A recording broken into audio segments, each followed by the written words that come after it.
This is Where's the Money, episode number 11. Today we talk Foursquare.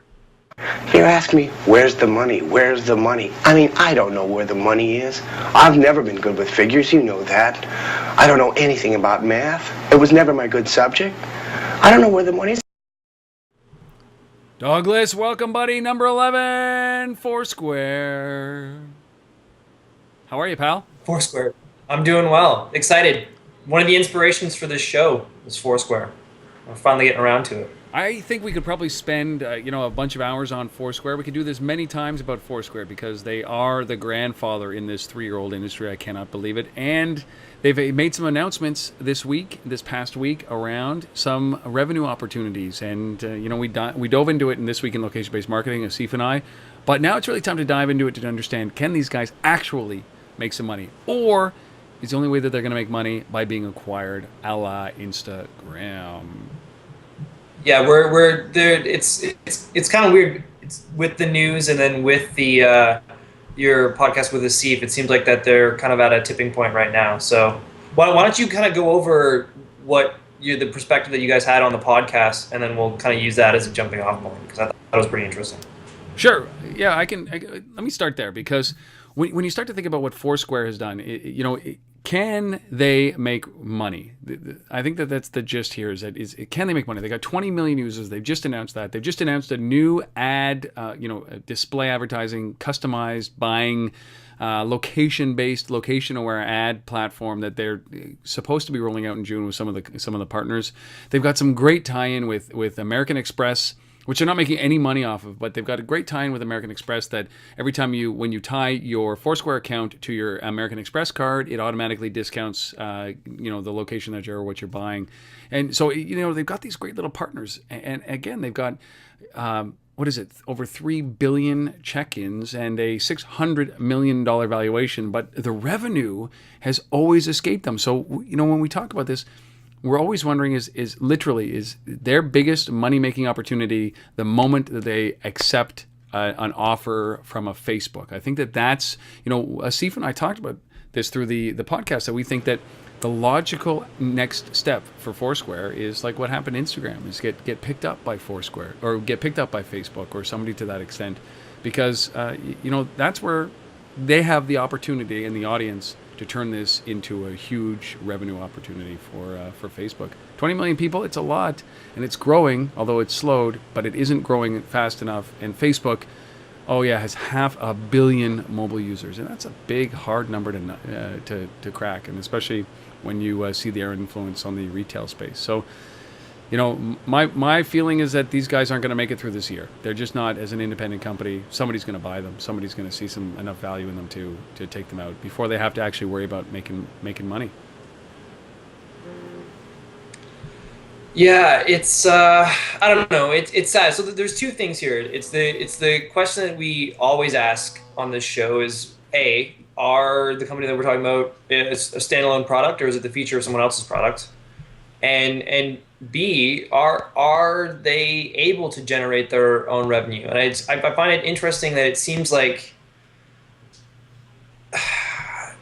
the actions that Foursquare has been making in the past 6 months lead me to indicate that they don't necessarily know what type of product they're trying to be, or that they're pivoting away from the original point, which was a social broadcast and discovery around friends, really, and more about individual use case, leveraging that data, and trying to turn it into like either individual payments or deals or something that benefits the user singularly, more so than like the broader social connection. Where are my friends doing? What's a great place? And it's gone away from broadcasting information to kind of discovering information. And I really think that they made the wrong choice. Like in doing that, and not being able to, as you said, like successfully, like not make any money off the American Express thing, just not be able to find revenue opportunities with small businesses. Like they just weren't big enough to be able to turn that on and get the value. And in pushing for that, they lost something that they could have had, which was, huge, like being the kind of that social connector between friends and locations. And so now you look at them as as an engine for a bigger social network like Facebook, which is, not something that I want to see happen. I didn't like it happening to Instagram. I would like it even less happen to Foursquare. Well, yeah. I mean, Facebook is a behemoth, and what the challenge that Foursquare has around this is that they don't know what they want to be yet. They've tried a lot of things, and you're right. They started as this check-in play, and I've heard a lot of comments around the place that I haven't checked in and found friends. Right, I think that there's a misnomer with the way that this works. Things like a Banjo that leverage the Foursquare engine and the Foursquare API, that's what that is about. It's about people discovery, and Foursquare is really about place discovery, and I think that there's a big opportunity for that, and that's what they're doing with this their first attempt to generate some revenue through. Basically ads, display ads, where, based on your location and where you've checked in before, you'll get display ads or priority ads like Twitter. And I think that might be the way to do it, but it's certainly not going to be the big revenue generator, because we're talking about a whole bunch of small businesses here. We're not talking about big brands. Everybody knows where the Loblaws is, their local Loblaws, or their big box, or their big chain, or their restaurant, whatever it is that they can find. You know where those are. It's the smaller businesses that they have to tap into, and there's many millions of those small businesses across the United States and Canada and around the world. But what's the value to them, and how do they make money off of this? How do they generate enough revenue at pennies or dollars per transaction? I think it's a big hurdle, and discovery is what they should be good at. But Yelp's in that business, Facebook's in that business, Twitter's in that business. All these guys are in that business, and how do you compete with those guys? But they're very good. Like, the new Explore features are very good. It's really useful to me. It's not, it's interesting because we talked about this right before we went on. It's, there's also a lot of other applications using Foursquare to power cool services that should be a part of Foursquare.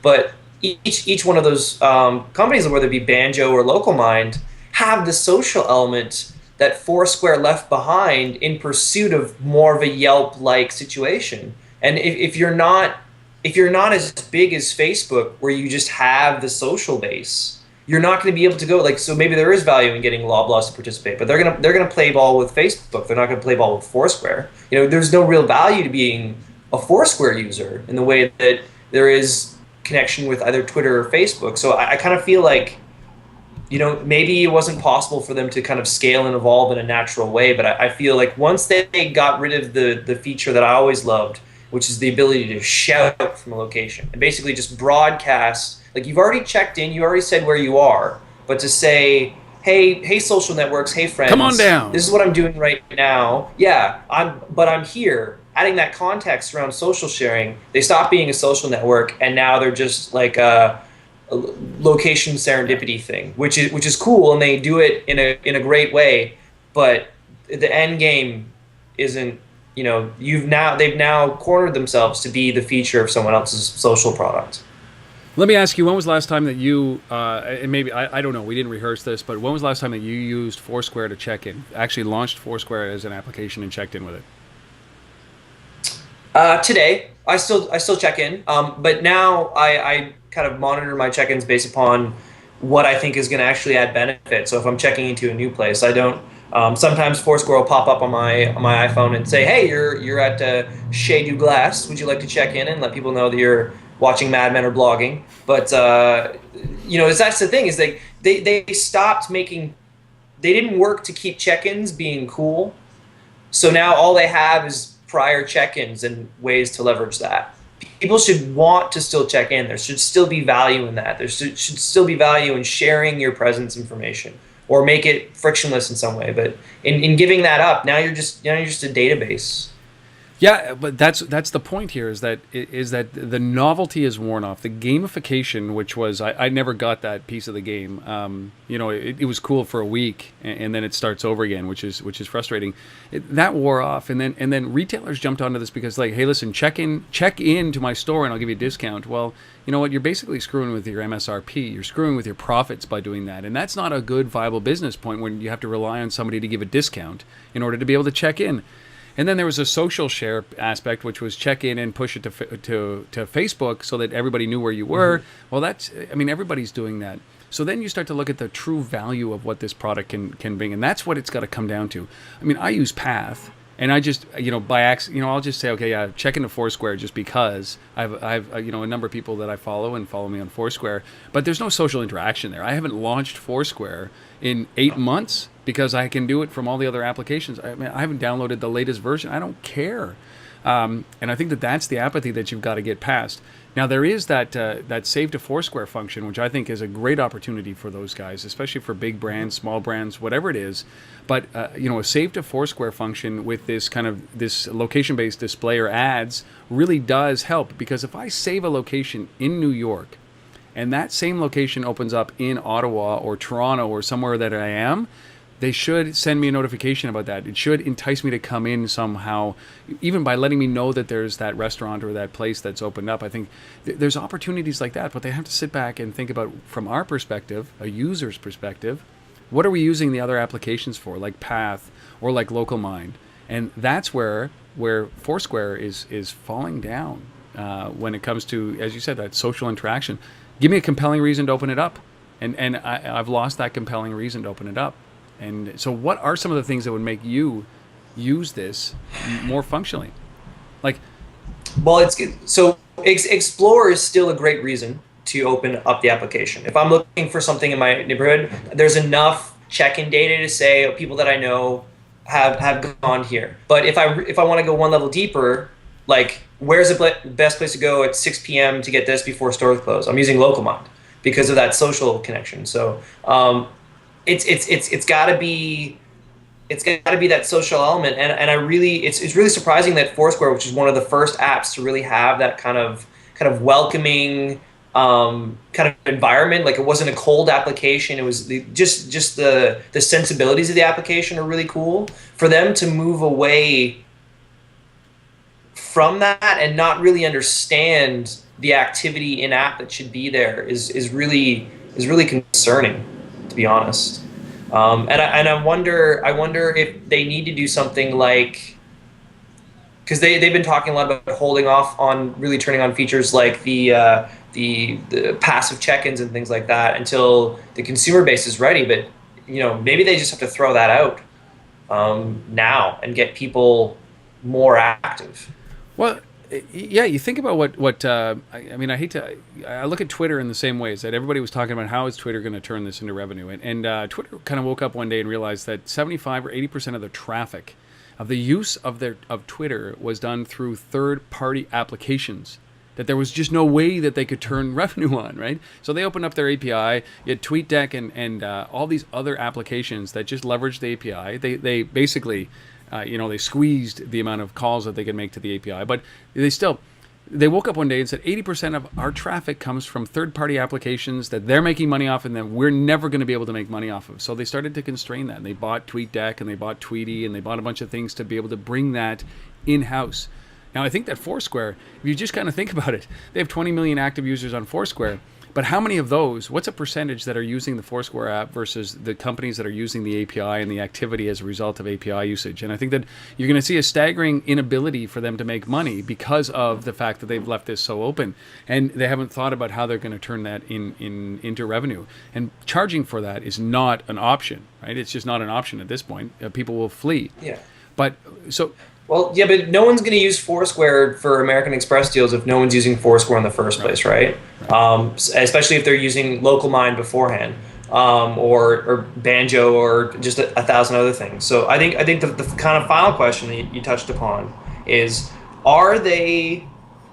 is it too late for them to kind of recapture that? Did they go to monetization actually too soon, or an attempt to turn on revenue and stay away from like what their core value was?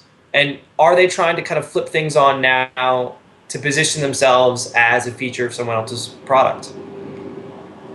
Can they escape their little trap? You know what? I'd also add to this is that is this jockeying for them? Like we always think that we assume that these small guys, $600 million valuation is not small. They've raised $50 million. They're loaded with cash, 100 employees. They own this market, whatever that is, and I think that that Facebook is trying to play into this, and there's going to be a clash at some point between these two guys, because when you like a brand page, there are more people who like brand pages than use Foursquare, right? So, but whatever happens here, why isn't Foursquare being aggressive with guys like Localmind? Why isn't Foursquare going after Localmind and buying those guys? Why isn't Foursquare going after Banjo and saying, hey, listen, we're going to buy you guys because we love what you guys are doing because you're complementary to us?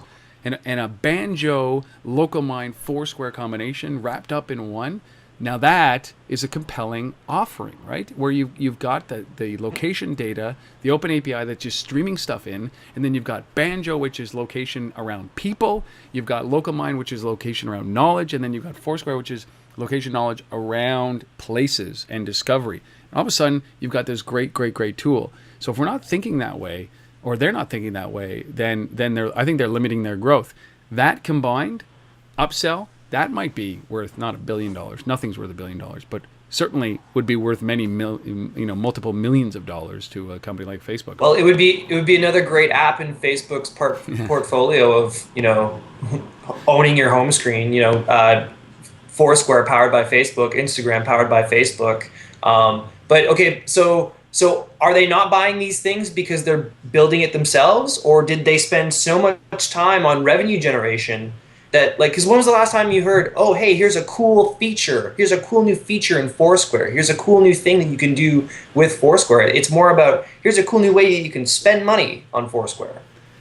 Other than Explore, which I guess is pretty significant. No, you're right. There hasn't been anything along those lines that is a cool new feature, except for this Save to Foursquare feature, which I think is one of the killer features, that transition from print into digital. And we talked about Holger with that, and I think that is a very, very cool opportunity for those guys, and I think that's big. But I don't know, Doug. I mean, have they looked at revenue? I don't know that they have, because the app hasn't progressed. It's just maybe it's gotten a little bit too complicated for me at this point. But I think about use cases, and I would love to know out there what a use case for you would be. And there are many opportunities. Shazam is a perfect example of a company who understands use cases that they can turn into revenue by basically Shazamming an ad, a TV show, a song. You're turning that into revenue. They're doing $100 million gross, not net for them, but gross, of song sales on iTunes. So they're getting the ear of Apple because they're driving a lot of revenue through Shazam, and now they're moving into advertisements as well. But if you walked into a Starbucks and you checked in at a Starbucks, shouldn't you be presented with an opportunity for a mobile commerce play? When you walk into a concert or a venue like a hockey game or a baseball game or a football game or a basketball game, and you check in, shouldn't you be presented with an opportunity to buy something? And I think that's what's missing. If you enable mobile commerce in Foursquare, there might be a bigger opportunity for these guys to generate some revenue. I think that the display ad side is short-term and kind of short-focused, in my opinion. But what do you think? Should we put that out as a question? What would make you use Foursquare 5 times a day? But yeah. Because you can't define Foursquare in a sentence anymore, which is concerning. And it wasn't until your podcast with Asif that I really thought about that. And we're obviously Foursquare friends of the show. We really love them, want to see them figure something out. So give us some suggestions. Throw these ideas out there, because we'd love to see. Maybe it's all behind the veil, and 2 months from now they're going to roll out something that's going to blow all of our minds. I hope that's the case. But I want to see them be their own company in 2013. Oh, so what would it take? You guys out there, wherever you are, listening, watching, whatever you feel like, just let us know. Reach out, Twitter it out. I don't care. Just what do you think, or what would it take? What do you want Foursquare to be? And what would it take for you to come back or start using this and get engaged deeper? And I think that there's a mobile commerce play here. There has to be. And they're not quite there yet, or hopefully this is something that they're going to unveil in the coming months for their revenue strategy. Or else I think that they will suffer the fate. They won't get bought for $1 billion, but certainly they will. They'll command a pretty penny. They've got the team to do it. So what do you think? We'd love to hear from you. Is that it, Doug? I think that's it. Let's figure out a way to keep Foursquare from the Facebook board. Exactly. The Facebook. The Facebook. Yes, we do not we do not want four face square. What would that be? Face square. That would be terrible. Faceagram. Instabook. and Foursquare. Anyway, that is it for episode number 11 of Where's the Money, the Foursquare episode. I'm sure we're going to come back to this in a number of months, and we're going to be talking about Foursquare again for whatever reason, about how they're going to turn their business into a little bit more money. If you've got some thoughts on this, reach out on tether@gmail.com. Leave a post here. Send it out by Twitter. Please, please, please, please, let us know what you think. Until next time, we'll see you. Bye, Mrs. Woodbridge. My mom really appreciates that, by the way.